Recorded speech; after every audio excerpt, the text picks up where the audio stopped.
बिस्मिल्लाहिर्रहमानिर्रहीम। Let's begin. Next week की पूरी एनालिसिस करते हैं। नेक्स्ट वीक में क्या सिचुएशन रह सकता है, आपको कहाँ पे ट्रेड मिल सकती है, मार्केट बेरिश होगा या बुलिश होगा। देखें, अगर हम वीकली टाइम फ्रेम में देखें तो वीकली टाइम फ्रेम में जो लास्ट वीक हमारा था, लास्ट वीक भी पूरे रेंज में गुजरा है मार्केट ने। फिर एक डोजी कैंडल क्लोज किया, यानी कि जहाँ से मार्केट ओपन हुआ था, मार्केट दोबारा उसी एरिया में आके क्लोजिंग हुई है। तो इनडिसीजन कैंडल है मार्केट में। इस वक्त कंफ्यूजन बहुत ज़्यादा है, मार्केट बहुत ज़्यादा रेंज में है। फंडामेंटल साइड पे भी बहुत सारी ऐसी डेवलपमेंट हो रही हैं जिसने मार्केट को कंफ्यूज किया है। टेरिफ वार एंड होगा या नहीं, यूएसए की जो शटडाउन है वो एंड होगा या नहीं, यूक्रेन की वार है वो भी पेंडिंग पे है, गजा की सिचुएशन पेंडिंग पे है। यानी कि जो पॉलिटिकली भी सिचुएशन इसी तरह से है, एक रेंज में चल रहे हैं, इन डिसीजन के ऊपर है। और उसी तरह से मार्केट की रिएक्शन आपको बिल्कुल वैसी नजर आ रही है जैसी आपको पॉलिटिकल सिचुएशन वर्ल्ड की नजर आ रही है। ठीक है। अब हम अगर डेली टाइम फ्रेम पे जाएं तो डेली टाइम फ्रेम में थोड़ा बहुत हमारे पास एक वाजे बेरिश ट्रेंड हमें नजर आ रहा है। ठीक है। अब बेरिश क्यों नजर आ रहा है? क्योंकि मार्केट का एक तो हमारे पास एक डिस्ट्रीब्यूशन जोन ये था, डिस्ट्रीब्यूशन जोन ब्रेक हुआ and other distribution zone has been created. ठीक है। ये डिस्ट्रीब्यूशन जोन की ब्रेकआउट के बाद फिर हमारे पास ये एडन ऑर्डर ब्लॉक था। एडन ऑर्डर ब्लॉक पे मार्केट आया और मार्केट पिछले कई दिनों से, यानी कि ऑलमोस्ट आप ये समझें कि मार्केट पिछले 3 हफ्तों से मार्केट इसी एरिया में रेंज कर रहा है। इसके नीचे ही मार्केट जो है आपको नजर आ रहा है कि मार्केट यहाँ से आके रिजेक्शन देख के नीचे आती है। तो मार्केट का ये जो एरिया है ऑफ रेजिस्टेंस है 47 का, 4047 का जो लेवल है वो बड़ा स्ट्रॉन्ग है।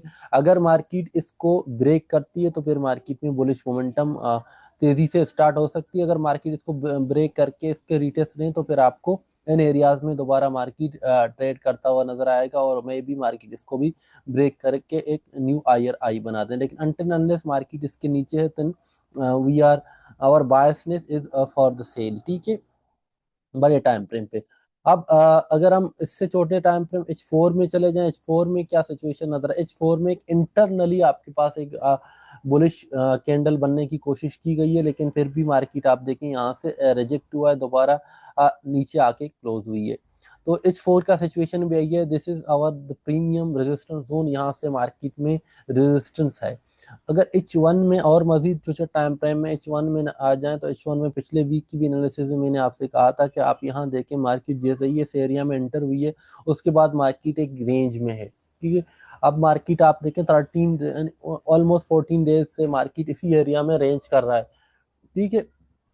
तो इस सिचुएशन में हमने क्या करना है? इस सिचुएशन में यह है कि मार्केट का ये जो एरिया है, डिमांड जोन आपके पास एक बन रहा है। This is a very strong demand zone. 1939-13 का जोन है, ये कि 2913 का जोन। इसमें क्यों स्ट्रॉन्ग है? ये आपके पास डबल बॉटम है, डबल बॉटम के साथ 1 2 3 ट्रिपल बॉटम है।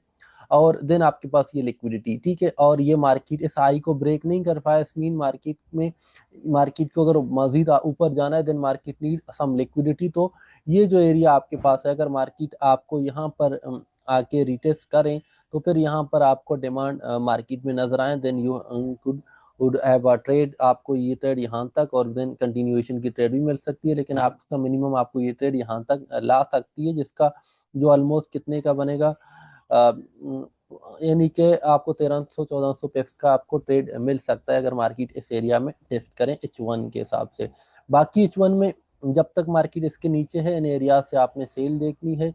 और मंडे के दिन आपको कहाँ पे ट्रेड मिल सकता है? मंडे का जो ट्रेड है, अगर मैं इस एरिया को मार्क करूँ तो मंडे में आपको इस एरिया में 68 पर ट्रेड मिल सकती है। ठीक है। 68 पर अगर मार्केट मंडे को आ जाए तो फिर आप यहाँ से बाइंग एंड देन और इन एरियाज पे आपको मिले मार्केट आपको सेल। जब तक मार्केट देखें रेंज में है तो आप मार्केट जब अपर बाउंड्री पे जाती है तो आप सेल करेंगे और लोअर बाउंड्री पे आती है तो फिर आप बाय करेंगे। ये सिचुएशन जब तक रेंज का ब्रेकआउट नहीं होता तब तक आपकी जो स्ट्रेटजी है, इन अपर बाउंड्रीज पर आपने सेल करना है और लोअर बाउंड्रीज पर आपने बाइंग देखनी है।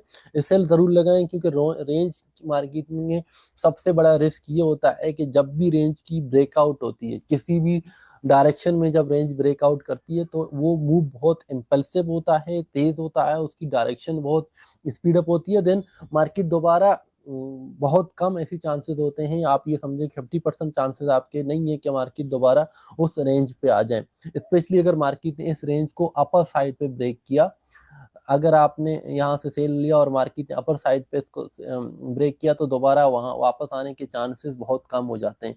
अलबत्ता लोअर साइड पे अगर मार्केट ब्रेक करेगा, गोल्ड की रिसेंट ईयर्स की जो हिस्ट्री है वो ये बता रही है कि गोल्ड बहुत जल्द वापस आती है। लेकिन गोल्ड की जब हम बहुत पीछे की हिस्ट्री में चलते हैं, देन आपको ये नजर आएगा कि गोल्ड में ऐसा बहुत किया है कि लोअर बाउंड्रीज को ब्रेक करके गोल्ड जो है दो दो तीन तीन डिकेड्स तक फिर उस जोन में नहीं आया। तो गोल्ड आवर ग्रोथ है, इसमें कोई शक नहीं है कि गोल्ड की जो एवरेज ग्रोथ है, अगर हम थ्रू आउट द ईयर्स देख लें तो गोल्ड हमेशा 12 से 15% की गोल्ड की एवरेज ईयरली ग्रोथ होती है, इससे ज़्यादा नहीं।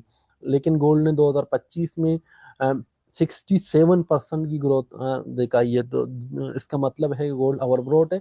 तो गोल्ड को करेक्शन, या तो करेक्शन करेगा या एक बहुत बड़ी रेंज में गोल्ड को आना चाहिए। गोल्ड की इतनी ज़्यादा गोल्ड के ऊपर नहीं जाना चाहिए, क्योंकि कोई इतनी बड़ी मेजर जंग वगैरह दुनिया को दरपेश नहीं है। ट्रेड वार खत्म हो चुकी है ऑलमोस्ट। चाइना और यूएसए के दरमियान रशिया की जो वार है वो बहुत पुराना है, ठीक है, वो 2022 से स्टार्ट है। तो फिर उसका इतना इम्पेक्ट मार्केट में नज़र आपको नहीं आएगा। तो ये पूरा जो चीज़ था, इसकी दो तीन वजह थी। इन्फ्लेशन रेट थे और फिर पेड्स की जो रेट कट्स थी, लेकिन पेड्स ने जितना रेट करना था, उनकी जितनी इम्पेक्ट आनी थी वो आ गई। एक चीज है जिसको हम एआई बबल कहते हैं मार्केट्स में। अगर इक्विटी मार्केट में अगर एआई बबल्स ब्रेक ब्रस्ट हो जाती है तो उसकी गोल्ड पे बहुत पॉजिटिव इम्पेक्ट पड़ेंगे। मैं लॉन्ग रन की बात कर रहा हूँ, ठीक है। बाकी वीकली में यही है कि आपने अपर बाउंड्री पर से और लोअर बाउंड्री पर आपने बाय देखनी है। अगर मार्केट ब्रेकआउट करती है रिटेस्ट पे आपने फिर बाइंग देखना है, ठीक है। थैंक यू, यही थी इस वीक की सिचुएशन। बाकी रजिस्ट्रेशन स्टार्टिंग कोर्स के लिए 15 नवंबर से कोर्स कोर्स कंप्लीट स्टार्ट हो जाएगा। रजिस्ट्रेशन का फॉर्म नीचे दिया गया, आप इसको फिल कर दें, कोर्स को ज्वाइन कर लें। ना सिर्फ कोर्स में, इसमें बहुत सारी चीज़ें, मेंटोरशिप का पूरा प्रोग्राम है। आप फॉर्म को फिल आउट करें, हमारी टीम आपसे रब्ता करेगी, ठीक है। बाकी सिग्नल ग्रुप किसी ने ज्वाइन करना है, सिग्नल ग्रुप की बहुत अच्छे रिजल्ट है। अब आप ज्वाइन कर सकते हैं। हमारी ट्रेड जर्नल के नीचे लिंक दिया गया, ट्रेड जर्नल को जाके वेबसाइट पे चेक करें कि हमारी किस तरह की रिजल्ट हैं, तो you can join. Thank you very much. अल्लाह हाफिज़।